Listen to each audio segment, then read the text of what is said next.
Intermittent fasting या water fasting क्या होती है, इसके क्या फ़वाइद हैं और इसको किन किन लोगों को करना चाहिए। फास्टिंग दरअसल बहुत ही हमारे इस्लाम में तो दीन में बहुत इस पे सिग्निफिकेंस है। हम पे रोज़े फ़र्ज़ किए गए हैं ताकि हम अपनी बॉडी को डिटॉक्सिफाई कर सकें, अपनी जिस्मानी बहुत सारी तकलीफ़ों से हट सकें। इसी तरह जो मॉडर्न साइंस है, जो लेटेस्ट रिसर्चेज चल रही हैं, उसमें भी वाटर फास्टिंग और इंटरमिटेंट फास्टिंग पे बहुत ज़्यादा जोर डाला जा रहा है कि जो बीमारियां मेटाबॉलिक डिसऑर्डर्स हैं, जिसमें इंसुलिन रेजिस्टेंस की बीमारियां हैं, अगर इसमें आप वाटर फास्टिंग या इंटरमिटेंट फास्टिंग करते हैं तो आपकी इंसुलिन रेजिस्टेंस कम होती है। इंसुलिन रेजिस्टेंस कम होती है तो आपकी sugar, blood pressure, cholesterol, fatty liver, मोटापा और ये सारी तकलीफ़ें बेहतर होना शुरू हो जाती हैं।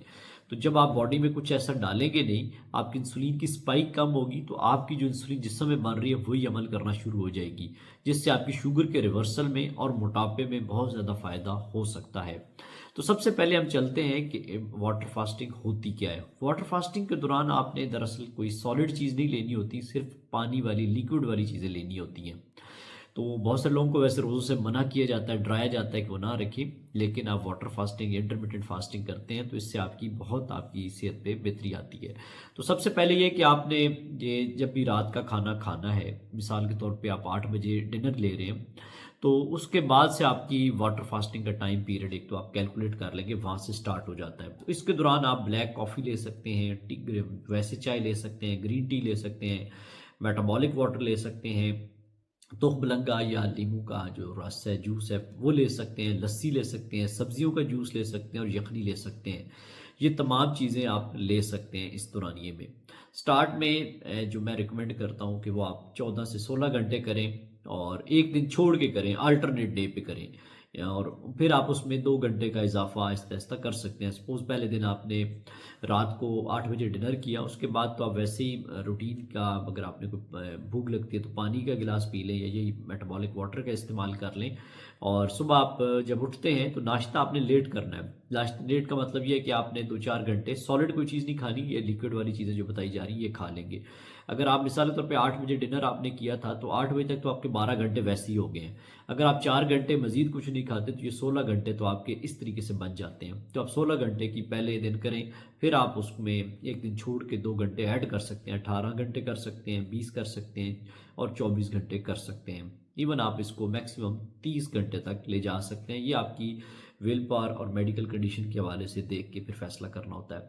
तो मेटाबॉलिक वाटर जो आप पी सकते हैं, बनाने का तरीका ये है कि आप सेब का सिरका की आधी चम्मच या 1 चम्मच ऐड करें। आप 2 लीटर पानी ले लें, उसमें आधी चम्मच, 1 चम्मच सेब का सिरका डालें, सब्ज़ इलायची की 2 से 3 उसमें वो डाल लें, काली मिर्च हस्बे ज़रूरत जैसे आपको टेस्ट लगे, नींबू एक डालते हैं, खीरा काट कर 1 अदद वो इसमें डाल दें, और इसके अलावा अदरक है 3 से 4 टुकड़े उसके ऐड कर दें। अजवाइन आप 1/4 हिस्सा अजवाइन का, 1/4 हिस्सा उसमें चम्मच डाल दें, और सौंफ भी 1/4 चम्मच का इस पानी में डाल दें।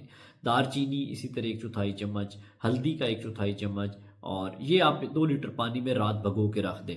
और तुखमलंगा को आप अलहदा से सुबह रात भगो के रखें और वो सुबह इसमें ऐड कर दें। तो ये 2 लीटर पानी आप सुबह यानी कि जो जिसमें ये सारी चीज़ें डाली थी सुबह छान के, फिर आप इसमें तुखमलंगा ऐड करके इसको पीना स्टार्ट कर दें। आप पूरे दिन में वक्फे वक्फे से पी सकते हैं, 24 घंटे इसका इस्तेमाल कर सकते हैं। यानी कि रात को अगर भगो के रखा था तो सुबह आपने पीना स्टार्ट कर लिया है तो आप इसको अगले शाम तक पी सकते हैं।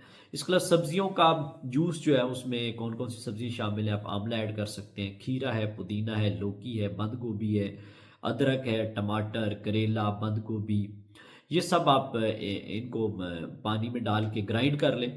ग्राइंड करके इसको छान के आप पी सकते हैं। इसमें चाहे तो काला नमक ऐड कर सकते हैं, थोड़ी सी मिकदार में दालचीनी ऐड कर सकते हैं, काली मिर्च ऐड कर सकते हैं, और इसके अलावा आप नींबू भी इसमें डाल सकते हैं।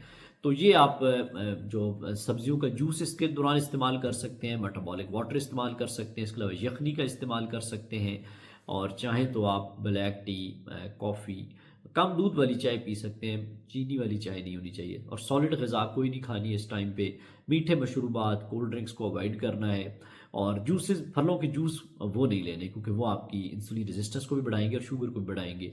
तो जिन लोगों ने ये वाटर फास्टिंग नहीं करनी, उसमें टाइप 1 डायबिटीज़ के पेशेंट है, उनकी इंसुलिन लग रही होती है, या टाइप 2 के भी ऐसे पेशेंट हैं जो इंसुलिन लगा रहे हैं, तो वो अवॉइड करें। जिनको दिल के मसले हैं, गुर्दे की तकलीफ है, वो डॉक्टर के मशवरे के बगैर कभी ये चीज़ ना करें। प्रेग्नेंट पेशेंट हैं, हामला हैं, या जो बच्चों को फीड करा रही हैं मदर, उनको ये डिस्करेज किया जाता है कि वो इस तरह की कोई इंटरवेंशन ना करें। और इस दौरान आप अपनी शुगर और ब्लड प्रेशर हर 8 घंटे बाद चेक करते रहें। और या फिर आपको जब वीकनेस फील हो, सर दर्द हो, चक्कर आ रहे हो, तो उस टाइम पे अपना शुगर और ब्लड प्रेशर दोनों लाजमी चेक कर लें। अगर आपकी तबीयत ख़राब हो तो इसको वहीं ब्रेक लगा लें, कुछ खाने को ले लें, और दोबारा ये 2-3 दिन के बाद दोबारा स्टार्ट कर सकते हैं।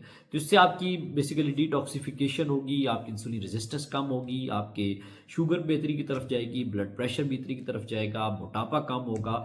तो ये आपकी बेसिकली एक बॉडी की डिटॉक्सिफिकेशन का मराइल है, जो अगर हम मुसलमानों वाला रोज़ा रखते हैं, जो ड्राई फास्टिंग है, वो इससे 2 से 3 गुना ज़्यादा इफेक्टिव है।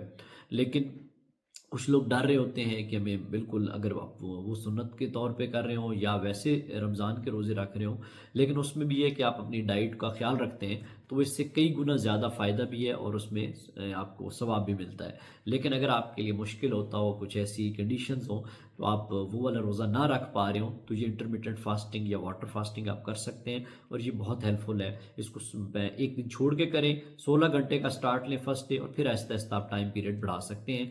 अगर ये वीडियो पसंद आए, इसको लाइक करें और ज़्यादा से ज़्यादा दोस्तों तक शेयर करें जिनको मोटापा है, ताकि वो अपना वज़न कम कर सकें, और जिनकी शुगर रिवर्स नहीं हो पा रही इंसुलिन रेजिस्टेंस की वजह से, तो ये इंसुलिन रेजिस्टेंस को डाउन करने में हेल्प करेगी। और कमेंट सेक्शन में बताएं आपने कभी वाटर फास्टिंग की और आपका तजर्बा कैसा रहा। अल्लाह हाफिज़।